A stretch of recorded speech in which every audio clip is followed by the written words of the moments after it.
Hello everyone, this is Faizan Pasha and now we are finally back with our lectures on A-level physics and our today's topic of discussion is circular motion. So we'll be starting with circular motion या motion in a circle जो कि हमारे A-level physics में like it has a great significance. इस topic की बड़ी significance है, ये इसका syllabus है जो सामने आपके screen में मैंने share किया हुआ है. अपेरेंटली ये सिलेबस तो 3-4 लाइनों का सिलेबस है कि भाई बच्चे को पता होना चाहिए रेडियन क्या है, एंगुलर डिस्प्लेसमेंट क्या है, सेंट्रीपिटल फोर्स क्या है and everything. But this topic has a great significance in A levels. Now in what sense this has a great significance? इस टॉपिक की सिग्निफिकेंस बहुत ज़्यादा इसलिए कि अगर आप पिछले 15-20 सालों के पास्ट पेपर्स उठा के देखें, if you look at the past papers of the past 20 years you will realize कि मुश्किल से 5-6 ऐसे क्वेश्चंस आपको मिलेंगे जो कि पर्टिकुलरली सिर्फ सर्कुलर मोशन को असेस करते हो. बहुत मुश्किल से 5 या 6 पास पेपर क्वेश्चंस मिलेंगे. Rather this topic is assessed in conjunction with many other topics in the A level syllabus. For example, हम अभी अगला चैप्टर पढ़ेंगे बहुत डेप्थ में ग्रेविटेशन या ग्रेविटेशनल फील्ड. तो वहाँ पे हम देखेंगे कि भाई हमारे पास प्लैनेट्स हैं जो कि रिवॉल्व कर रहे हैं around stars, they are performing circular motion. तो वहाँ पे सर्कुलर मोशन के ठीक ठाक कॉन्सेप्ट्स हैं जो कि इस्तेमाल होंगे. फॉर एग्जांपल आगे जाएंगे हम देखेंगे इलेक्ट्रिक फील्ड्स. तो वहाँ पे भी will see electrons revolving around the nucleus, वो भी सर्कुलर मोशन है. वहाँ पे भी इलेक्ट्रोस्टैटिक फोर्स किस तरह से सेंट्रीपिटल फोर्स के तौर पे सर्व करती है, वो सारा कॉन्सेप्ट वापस आ जाएगा. हम मैग्नेटिक फील्ड्स में जाएंगे तो वहाँ पे भी वी सी के एक चार्ज पार्टिकल जब इंटर होता है ना किसी मैग्नेटिक फील्ड में, तो वहाँ पे आकर वो भी एक सर्कुलर पाथ एब्जॉर्ब कर लेता है. तो वो सर्कुलर पाथ जो अडॉप्ट करता है वो कैसे करता है, किस तरह मैग्नेटिक फील्ड सेंट्रीपिटल फोर्स के तौर पे सर्व करती है. तो ये सारे कॉन्सेप्ट्स जो हम इस चैप्टर में पढ़ रहे हैं they will be assessed in other topics as well. इसके अलावा ऑसिलेशन का एक बड़ा मेजर चैप्टर है, वहाँ पे भी सर्कुलर मोशन के काफ़ी कॉन्सेप्ट्स इस्तेमाल हो रहे होंगे. इसका मतलब this topic has a lot of significance and I have all the justifications for the decision कि मैं इस टॉपिक को बहुत डेप्थ में कवर करूँगा. लाइक यूजली देखा ये गया है कि कॉलेजेस में हफ्ता 1.5 हफ्ते में टॉपिक ख़त्म हो जाता है. मुझे इस टॉपिक को ख़त्म करने में, इसको कम्प्लीटली कवर करने में बहुत टाइम लगता है because I need to go through a lot of examples. तो आगे बढ़ते हैं. अच्छा, just giving you a recommended watch. अगर आपने मुझसे AS लेवल फिजिक्स नहीं पढ़ी है तो आई वुड एडवाइस कि यार अगर आपके डायनामिक्स के कॉन्सेप्ट स्ट्रॉन्ग नहीं है तो like you can go through the concept of dynamics AS level physics from my YouTube channel Learn with Sir Faizan Pasha. They will really help you as a really important prerequisite to understand this concept. इस पूरे topic का आपको ना पहले एक general overview देता हूँ कि आखिर इस चैप्टर में हम करने वाले क्या हैं. ये बड़ा ही कोई एक्साइटिंग चैप्टर है, बड़ा ही कोई ज़बरदस्त चैप्टर है. भाई आपने O लेवल्स में और AS में एक छोटा सा कॉन्सेप्ट पढ़ा था. वो कॉन्सेप्ट ये पढ़ा था कि अगर एक ऑब्जेक्ट एक सर्कुलर पाथ में मूव कर रहा है, if a body is moving in a circular path, तो उस ऑब्जेक्ट पर हमेशा एक रिजल्टेंट फोर्स है जो कि एक्ट कर रही होगी towards the centre of the circular path in order to keep the object in the circular path. We call that force as the centripetal force, जिसको हमारे प्रोफेसर्स कुछ स्टाइलिश अंदाज में यूं एक्सप्लेन करते थे कि कोई माइका लाल एक सर्कुलर पाथ पे उस वक्त तक टिक नहीं सकता जब तक कि उस पर एक फोर्स ना एक्ट कर रही हो, एक रिजल्टेंट फोर्स ना एक्ट कर रही हो जो कि टुवर्ड्स द सेंटर जाए. We call that force as the centripetal force. तो अगर मेरे पास let's say this is the circular path जिसमें ऑब्जेक्ट मूव कर रहा है, तो डिफरेंट पॉइंट पर ये इसकी वेलोसिटीज हैं. तो सर्कुलर पाथ पे टिके रहने के लिए इस पर हर हाल में एक फोर्स है जो कि टुवर्ड्स द सेंटर एक्ट कर रही होगी and we call that force as the centripetal force. अच्छा, O लेवल्स यहीं पे ख़त्म हो गया था. इससे आगे और एक दो कोई 2-2 रुपये की एग्जाम्पल्स दे दी हूँ तो दे दी हूँ. AS में इस पर इतनी डिटेल में बात नहीं होती. अब तो चैप्टर ही इसका है तो इसमें तो हमने तबाही मचा देनी है. तो for a body moving in a circular path a force is required that must act towards the centre of the circular path. We call this force as the centripetal force. ये इस चैप्टर का basic idea. और इस chapter में हमें इस centripetal force का postmortem कर देना है, ऐसी की तैसी कर देनी है हमने. इस जितने प्रैक्टिकल केसेस हैं उनको निकाल के सेंट्रीपिटल फोर्स ढूंढना है और ज़बरदस्त कॉन्सेप्ट क्लियर करने. इस चैप्टर में असल ऑब्जेक्टिव ये. अब जब ये बात शुरू होती है ना तो यहाँ से बड़े सवालात जन्म लेते हैं कि जब आपने कह दिया भाई ऑब्जेक्ट को सर्कुलर पाथ पर रहने के लिए एक फोर्स चाहिए that must act towards the centre, तो अब सबसे पहला सवाल ये कि sir what is the exact definition of centripetal force. मैंने जो अभी ऊपर आपके सामने ये लिखा है ना, ये सेंट्रीपिटल फोर्स की शायद एग्जैक्ट डेफिनेशन नहीं है, ये एक बहुत बेसिक एक्सप्लेनेशन है। तो जब हम इन डेप्थ इसको अंडरस्टैंड करने बैठेंगे तो सबसे पहले तो हमें इस पर टाइम इन्वेस्ट करना पड़ेगा कि भाई एक्चुअली सेंट्रीपिटल है ये, because at times there will be complicated cases जहाँ पे मल्टीपल फोर्सेज एक्ट कर रही होंगी और वहाँ पे ये डिड्यूस करना है कि which force is serving as the centripetal force will be an art. तो उसके लिए पहले ये क्लियर होना जरूरी है ना कि इन एक्चुअल सेंट्रीपिटल फोर्स है क्या।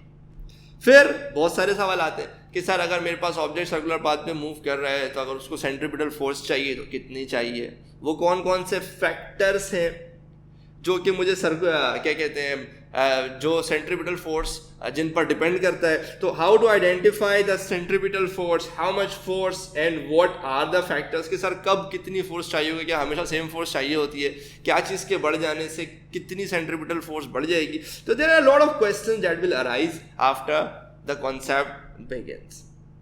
सर इसकी रेलेवेंट इक्वेशंस क्या है, and last but not the least sir कोई प्रैक्टिकल केसेस वगैरह जहाँ पे हम इसको अप्लाई कर सके। तो this is an overall very exciting chapter, but before we really dive into the exciting part that is the dynamics of circular motion, हमारे लिए ये बहुत इंपॉर्टेंट है कि हम पहले थोड़ा सा कड़वा घोंट पी लें। क्या मतलब, यानी थोड़ा सा बोरिंग पार्ट से गुजर जाएं, which is the mathematics of the circular motion। ये जो शायरी पीछे स्क्रीन पे आ रही है थोड़ी देर के लिए इसको इग्नोर कर दें, कभी फारिग वक्तों में बताऊंगा कि इस स्लाइड पे ये शायरी क्यों लेकर आए, बट बताने का मकसद ये कि पहले हमें थोड़ा सा सर्किल की मैथमेटिक्स, जो कि थोड़ा सा बोरिंग पार्ट होगा लेकिन बड़ा इंपॉर्टेंट है before we move on towards the exciting part of the centripetal force. और अगर एक ऑब्जेक्ट सर्कुलर पाथ पे मूव करता है तो उसकी काइनेमैटिक्स क्या है, किस तरह से उसकी बेसिक मोशन का एनालिसिस हो सकता है, पहले थोड़ा सा उसको पढ़ेंगे और फिर एक्साइटिंग पार्ट आएगा which is the dynamics of circular motion, जो जिसको पढ़ के मजा आ जाएगा, इश्क हो जाएगा आपको फिजिक्स से। अच्छा जी, तो क्या करें, तो बिस्मिल्लाह करते हैं। हमारे पास एक सर्किल है, इस सर्किल के सेंटर से इस सर्किल के बाउंड्री तक का जो डिस्टेंस है वी ऑल आर फेमिलियर, ये उसका रेडियस है। तो इसमें कोई रॉकेट साइंस नहीं है, R is the radius of the circular path जिसमें आपको ऑब्जेक्ट मूव करना है, इसको सब जानते हैं, इसमें तो कोई मुश्किल नहीं। अब लेट्स से मेरे सर्कुलर पाथ की बाउंड्री पर मेरा कोई ऑब्जेक्ट है जो कि लेट्स से यहां मूव करता है, ठीक है। तो जब मेरा ऑब्जेक्ट लेट्स से यहां मूव करता है तो ड्यूरिंग द सर्कुलर पाथ मेरा ऑब्जेक्ट सर्कुलर पाथ के सेंटर से कुछ एंगल है जो कि सबटेंड करता है। ये जो थीटा है ना, कि जब ऑब्जेक्ट सर्कुलर पाथ पे ऐसे मूव करता है तो सेंटर से कुछ एंगल बनाता है, डेट थीटा, जिसे हम सिर्फ एंगल कहते थे बचपन से, आदत डालने this is angular displacement. Physics में इसे प्रिसाइजली एंगुलर डिस्प्लेसमेंट कहा जाता है कि ऑब्जेक्ट जब सर्कुलर पाथ पे मूव कर रहा है तो सेंटर से कितना एंगल है जो कि इसने मूव किया, that is theta which is the angular displacement, जिसको आप सिंपली कह सकते हैं angle through which the object has moved. इसकी अपनी फॉर्मल डेफिनेशन भी वही हम थोड़ी देर में बात करेंगे। तो मेरे पास एक सर्किल है, सर्किल के सेंटर से लेके जो डिस्टेंस है वो उसका रेडियस है, सेंटर से लेके जो बाउंड्री तक का डिस्टेंस है। और जब आप सर्किल की बाउंड्री पे मूव करते हैं तो आप सेंटर से जो भी एंगल सबटेंड करते हैं, that angle is the angular displacement. और ये जो डिस्टेंस आपने सर्किल की बाउंड्री पे मूव किया था, that distance is capital S, जिसको मैथ्स वाले आर्क लेंथ कहते हैं या लेंथ ऑफ द आर्क कहते हैं। फिजिक्स में इस आर्क लेंथ को हम सिंपली डिस्टेंस कह लेंगे, भाई इतना डिस्टेंस है जो कि इसने, मेरे पार्टिकल ने सर्कुलर पाथ पे ट्रैवल किया, तो that is the distance travelled. तो तीन इंपॉर्टेंट चीजें, सर्कुलर पाथ का रेडियस क्या है जब ऑब्जेक्ट सर्कुलर पाथ पे मूव कर रहा है, दूसरी इंपॉर्टेंट चीज क्या है, दूसरी इंपॉर्टेंट चीज ये है कि भाई कितना डिस्टेंस उसने मूव किया, that is S which is arc length और simply the distance covered by the particle in the circular path. और फिर थीटा, थीटा क्या है कि जब आप आर्क लेंथ एस मूव करते हो तो आपने सेंटर से कितना एंगल बनाया, जो भी आपने एंगल बनाया दैट एंगल इज थीटा, जिसे आप एंगुलर डिस्प्लेसमेंट भी कह सकते हैं। अब ये जो तीन टर्म्स हैं आर, थीटा और एस, इनके बीच आपस में एक रिश्ता है। ये रिश्ता क्या कहलाता है, ये रिश्ता कहलाता है एस इक्वल आर थीटा। कि सर अगर आप रेडियस को एंगुलर डिस्प्लेसमेंट से मल्टीप्लाई कर दें तो आपको मिल जाएगा आर्क लेंथ।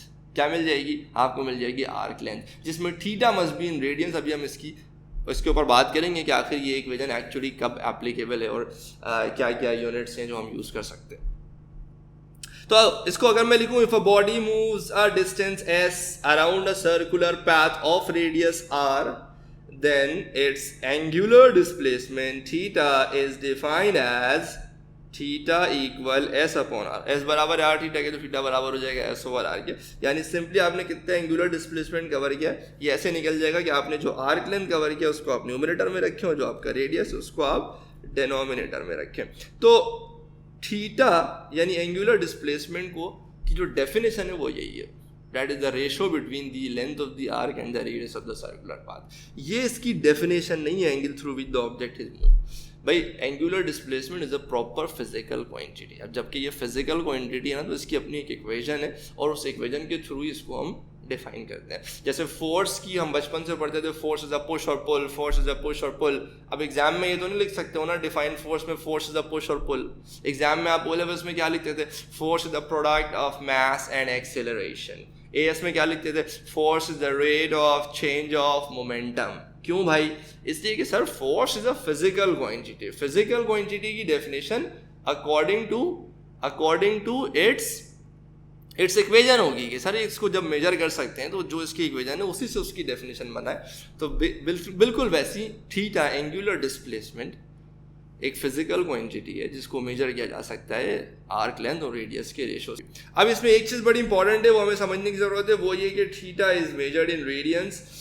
वो हर हाल में रेडियंस में होगा। हमें आदत है लाइक थीटा को शुरू से हमें आदत है डिग्रीज में यूज़ करने की। तो जो जिन लोगों ने ओ लेवल्स में आई थिंक एडमैथ्स पढ़ा है, they are well aware of the fact कि theta has to be in radians. जिन्होंने नहीं पढ़ा उनको भी हम सिखा देंगे कि थीटा को रेडियंस में कैसे कन्वर्ट कर सकते हैं। S and R must have the same unit, जबकि आर्क लेंथ और रेडियस दोनों की यूनिट या तो आइडियल तो ये दोनों को आप ऐसा यूनिट में ले लो, मीटर्स में ले लो, बट दोनों को अगर आप सेम यूनिट में भी ले लो ना, फॉर एग्जांपल अगर आपने आर्क लेंथ मीटर में लिया तो रेडियस भी मीटर में ले लो, आर्क लेंथ सेंटीमीटर में लिया तो रेडियस भी सेंटीमीटर में ले लो, दैट्स फेयर इनफ। इसमें कोई बुराई नहीं है, कोई गुनाह नहीं है। तो ये बेसिक मैथमेटिक्स है इसकी, ठीक है जी। अब थोड़ा सा इस इक्वेशन को एस इक्वल आर थीटा को थोड़ा अप्लाई भी कर लेते हैं किसी चुनने मुन्ने से बच्चों वाले क्वेश्चंस में। बट इससे पहले कि हम इन इक्वेशंस को एस इक्वल आर थीटा को अप्लाई करें किसी प्रैक्टिकल केस पे या किसी छोटे मोटे क्वेश्चन में, सबसे पहले हमें यूनिट कन्वर्जन समझनी पड़ेगी। सबसे पहले हमें ये समझना पड़ेगा कि जो पूरा एक सर्किल है, जब पार्टिकल पूरा एक सर्किल कंप्लीट करता है तो वो एंगल होता है 360 डिग्रीज। ये 360 डिग्रीज असल में बराबर होता है 2 पाई रेडियंस के। जब मैं उसको रेडियंस में कन्वर्ट करूंगा तो याद रखिएगा 360 degrees is equal to 2 pi radians. किसके बराबर होता है? 2 पाई रेडियंस के बराबर होता है। इफ यू नो दिस तो फिर रेडियंस में कन्वर्ट करना आपके लिए कोई मुश्किल बात नहीं है। सबके अपने अपने तरीके हैं भाई, ऐसे इससे मल्टीप्लाई कर दो, उससे डिवाइड कर दो, यूं कर दो, मूव कर दो। मैं कहता हूँ भाई बेसिक मैथ्स को फॉलो करो। जैसे मिसाल के तौर पे कोई मुझसे कहता है भाई 20 डिग्रीज में कितने रेडियंस होते हैं, तो मुझे तो नहीं याद रहता कि भाई कब किससे मल्टीप्लाई करना है, किससे डिवाइड करना। मुझे तो बचपन से एक रेशो मेथड पढ़ाया गया था, उसको पकड़ के लटक गया हूँ मैं, हर जगह वही यूज़ कर लेता हूँ। क्या मतलब सर? मतलब ये कि 360 डिग्रीज होता है 2 पाई रेडियंस, तो 20 डिग्रीज हो जाएगा x। ऐसा ही है ना भाई, अगर 360 डिग्रीज 2 पाई रेडियंस है तो 20 degrees will be x radians. अब क्या करो? क्रॉस मल्टीप्लाई करो और पार्टी की छाटी करो।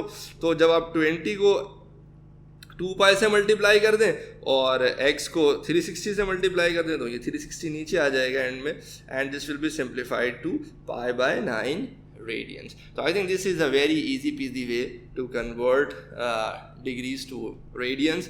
Let's look into another question. If I've been given 150 degrees equal how many radians, कि भाई 150 degrees कितने radians होता है, तो फिर वही करेंगे 360 degrees is 2 pi radians, 150 is x, तो यहाँ से हम x की वैल्यू निकाल लेंगे एंड kabooम, यहाँ से हमें मिल जाएगा लाइक जैसे 5/6 पाई रेडियंस। तो I think this is a comparatively easier वे। अब क्योंकि हमें डिग्रीज से रेडियंस में कन्वर्ट करना भी आ गया है तो 1-2 रुपए के क्वेश्चंस देख लेते हैं। इन क्वेश्चंस की कोई ऐसी सिग्निफिकेंस नहीं है, एग्जाम में इतने सिंपल क्वेश्चंस आते नहीं, कभी कभार पूछ भी सकते हैं बट यूजली नहीं आते। इनको कराने का सिर्फ पर्पज ये कि यार आपको ना फेमिलियर किया जा सके S इक्वल आर थीटा के यूजेज से। तो लेट्स से मेरे पास एक क्वेश्चन है जिसमें मेरा एक पार्टिकल है जो कि A से B मूव करता है, ठीक है। तो the question is a particle moves from A to B on a circular path of radius 12 centimetres. Calculate distance between A to B if the angle subtended from the center of the circle is 60 degrees। तो आपको distance निकालना है, यानी आपको arc length S निकालना है, आपको radius given है 12 सेंटीमीटर और एंगल दिया हुआ है, एंगुलर डिस्प्लेसमेंट दिया हुआ है 60 डिग्रीज। तो सबसे पहले तो मैं 60 डिग्रीज को ना रेडियंस में कन्वर्ट कर लेता हूँ। 360 डिग्रीज 2 पाई रेडियंस होते हैं, तो 60 हो जाएगा लेट्स से थीटा या एक्स। यहाँ से मुझे थीटा की वैल्यू मिल जाएगी, that turns out to be pi by 3 radians. ये थीटा आ गया। अब मैंने कुछ नहीं करना है, अब मैंने S equal R theta use करना है। रेडियस मुझे गया है 12 सेंटीमीटर्स, तो radius is 12, theta is pi by 3 and the final answer is 12.6 centimetres. क्योंकि मैंने आर्क लेंथ, क्योंकि मैंने रेडियस सेंटीमीटर्स में लिया है ना, तो मेरा आर्क लेंथ भी सेंटीमीटर्स में आएगा। अगर आप मीटर में कन्वर्ट कर लें तो फिर आपका आर्क लेंथ भी मीटर्स में ही आएगा। तो I think that's the easy PC question. ऐसा ही 2 रुपये का एक क्वेश्चन और कर लेते हैं और फिर आगे बढ़ने की कोशिश करेंगे टुवर्ड्स अनदर टॉपिक। तो calculate the angular displacement covered from the centre of a circle of radius 8 meters by a car that travels a distance of 24 meters on this circular path। तो बिल्कुल ही फारिग सवाल है। एंगुलर डिस्प्लेसमेंट आपको calculate करना है, आपको थीटा निकालना है, आपको रेडियस गिवन है 8 मीटर्स और आपको अलॉन्ग द सर्कुलर पाथ उसने जो डिस्टेंस कवर किया है वो 24 मीटर्स से, वो भी गिवन है। तो आई थिंक कुछ भी नहीं करना है। S equal R theta, theta equal S over R. Arc length आपको पता है 24, रेडियस आपको पता है 8। इसको आप करोगे simplify and get 3 radians। So this is how, my friends, S equal R theta can be used in very simple cases, but obviously this was an extremely important discussion। और अभी तो खैर पार्टी शुरू हुई है। तो that's all we have for this topic today। किसी के दिमाग में कोई सवाल हो, कोई कन्फ्यूजन हो, तो please feel free to drop down in the comment section and let us know, will try our level best to answer you. अगले लेक्चर में अभी और एक्साइटिंग चीज़ें आने वाली है, तो कीप वॉचिंग एंड अपना बहुत ख्याल रखिएगा। अल्लाह।